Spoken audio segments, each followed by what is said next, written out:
so fun. And as women, and as a podcast host of a podcast that's primarily for our gal pals, we wanted to just give you some tips about how to support and celebrate the women in your life regardless of the season of life that we're in. And we've talked about this on the podcast before, but that's one of my favorite things about our friendship, honestly, is we do have a lot in common, but our day-to-day looks really different. Yeah. And so I think that our friendship is like a great example of how you can go about that. Not saying we do it perfect all the time by any means, but there's just so many different ways to like show up in your life as a woman, regardless of your age or season of life, and still maintain the relationships and like championing Sure. the women in Yes. your life. So we're just gonna talk about a couple ways that you can do that. Yeah. Well, for one, I mean, being small business owners, I feel like we're really good at supporting each other. Yeah. You know, with that. And we both have different talents, I feel like, that we share with each other's businesses, even though we don't do the same thing. Yeah. You know?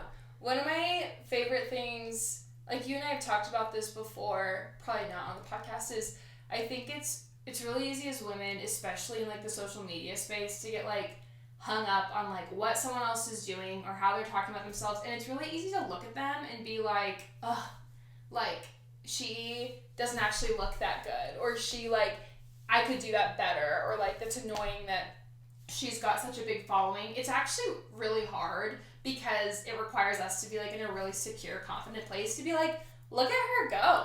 Yeah.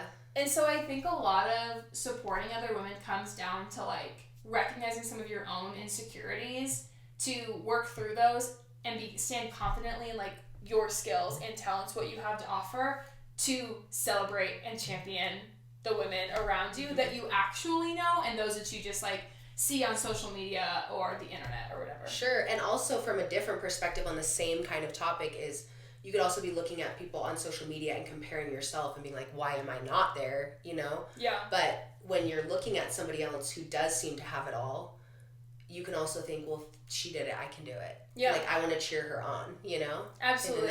In another way. And I feel like you're really good about that with all the different communities of entrepreneur friends that you have, like your whole TikTok community, but also like a fitness community and photography community. Like you've developed these relationships with other women who are doing things that you've either done in the past or just are really passionate about. And I always love seeing you post with them, like your friend, like we were talking about your friend Chelsea, like at her studio opening, you know, or like being willing to like shoot for her, or you like all the time that you've taken to help me build my brand with photography. Like you just being willing to invest in people goes a long way. Yeah. But I mean, I think also it goes both ways for us. I feel like that definitely goes both ways. But yeah, like my friend Chelsea is opening up a fitness studio out here and she's like terrified. She's absolutely terrified, but she's totally killing it. She's like an awesome Pilates instructor. She's opening a hot Pilates studio. And she's been hosting pop-ups every weekend. And Sundays are like the hardest day for me to like do much, especially before church. And I've really made it a point to go to her pop-ups, even though I'm feeling like kind of garbage around 9 a.m., you know? Yeah. But I went to her pop-up yesterday, and it was like the first day that I haven't had a headache or anything like that. And it was so much fun seeing her in her element and taking her class. And I'm so sore today. The last week I just went and shot some photos for her, and I just wanted to be there to support her. But actually taking her class, I was like, I'm so excited for her, you know? And I think a lot of people might come from a perspective of, like, because I want to open I've always wanted to open a studio. I don't think that's in the cards for me. But, like, I think it could be easy for people to be like, well, I want to do that. I'm not going to support her. She's competition. Yeah. You know, but I think it's important as women not to see it that way, because if she can do it, I can do it. Not that it's in the cards for me, but like in other ways, you know what I mean? I also think it could be easy to see other women doing things that you want to do or that you're passionate about and think that that's the only way to go about doing something. Mm-hmm. Like you're talking about with Chelsea, of she is going about opening a studio, which I really want to do in this way, but maybe that's not your route to that. Not to say that it can't happen for you, but I think sometimes we put unneeded pressure on ourselves because of the way we've seen people do things, or even not even the way, but even the things that some other women who work in our industry or like tangentially to our industry, the things that they do, we're like, oh, I have to do that. I have to get on that social media platform, or I have to like maximize these kinds of tools, or run my business in this way using these things. And might not be the route for you, right? Like you're even talking about, it's like you've thought about and like been interested in opening a studio, that's been like on your heart for a while. And if you feel like that's not the best like decision for you anymore, you don't have to do that just because your friend did. Right. And you can still cheer her on without having to do it yourself. Yeah, and in a way I kind of feel like I'm like living vicariously through her. You know what I mean? Like helping her and doing it's fun for me to like see that. But yeah. I feel that a lot in the speaking world too, because especially there just aren't like there aren't enough women speakers. Like keynote speakers and workshop facilitators, not just in higher ed, which is where I work, but in general. I don't know the statistics right off my head, but women are largely underrepresented on stages in corporate spaces and higher ed spaces across the country. And I think as women then, it can be, while it would make way more sense for us to cheer one another on, it's so much easier to fall into comparison and want to compete with one another. And so there's a couple of other, specifically like in the fraternity and sorority space, female speakers who I feel like we've just kind of like all drawn together and been like, we're not gonna subscribe to this competitive mentality. We're like not just gonna cheer one another on, but like sincerely like root for one another if that's like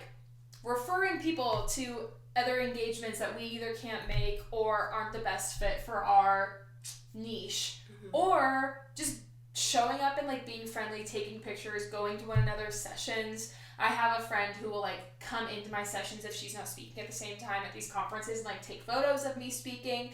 And I think it's such a good way to model, especially as we all work with younger women, it model the way of like how to call one another higher instead of modeling a sense of like modeling community over competition. Right. Yeah. Or like just kind of changing your mindset from scarcity to abundant.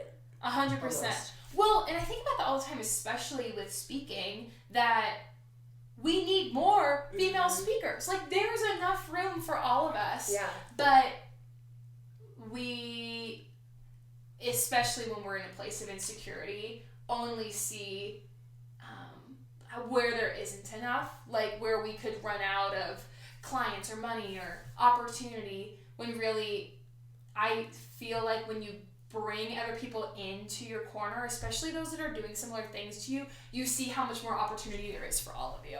Yeah. If it's in speaking or fitness or photography or social media, like if you really are passionate about the thing that you're doing, whether you're self-employed or not, if you're really passionate about the thing that you're doing, it should compel you to want there to be more of you. You know, like more women doing what you're doing, not less. Yeah, for sure. Even like with social media, because I do TikTok, I feel like I can kind of almost tell who's like competing on there and who's just like being genuine and like building up other people, you know? Which I want to surround myself more with the building up rather than the tearing down. But I think we also all know those people who are always making comments to kind of like passively put you down, or like what you're doing isn't good enough kind of a thing. Yeah. I think we can all like put a name to that, and I honestly think at this point we should just put a stop to that, you know?